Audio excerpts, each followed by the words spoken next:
13 जुलाई 2024 नयगढ़ स्थित प्रियदिनी फाउंडेशन प्रथम वार्षिक उत्सव पालित हो जाइछि। एही अवसर में संस्था द्वारा विभिन्न कार्यक्रम करा जायथिला।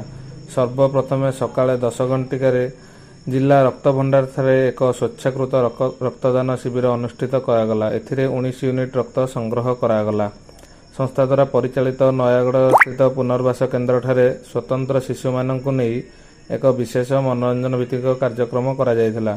तत्पश्चात मुख्य कार्यालय रे वार्षिक साधारण सभा अनुष्ठित होला। एथिरे संस्थार आगामी दिनर कार्यपंथा विषय आलोचना करागला। गत 12 तारिख रे मध्य एक सहायक उपकरण बंटन कार्यक्रम होइतिला, जेउथारे सागुरुगाँ स्थित अल्ट्रा द्वारा परिचालित वृद्धाश्रमर 20 जन हिताधिकारी उपकृत होइतिले।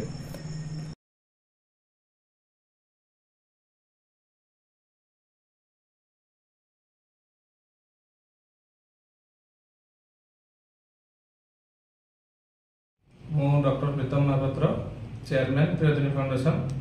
आज आम संस्थार प्रथम फाउंडेशन डे थिला।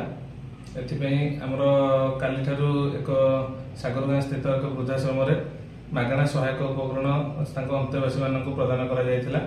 आज सकाळ 10 रे हमर डिस्ट्रिक्ट हेडक्वार्टर ब्लड बैंक ठारे हमर एक स्वेच्छाकृत रक्तदान शिविर अनुष्ठित।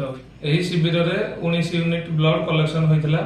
एहा परे हमर जो रिहैबिलिटेशन सेंटर टी अछि एठारे थिबा समस्त स्वतंत्र शिशु मानक नै हमर प्रथम फाउंडेशन डे हमर स्टाफ माने सेलिब्रेशन करथिले।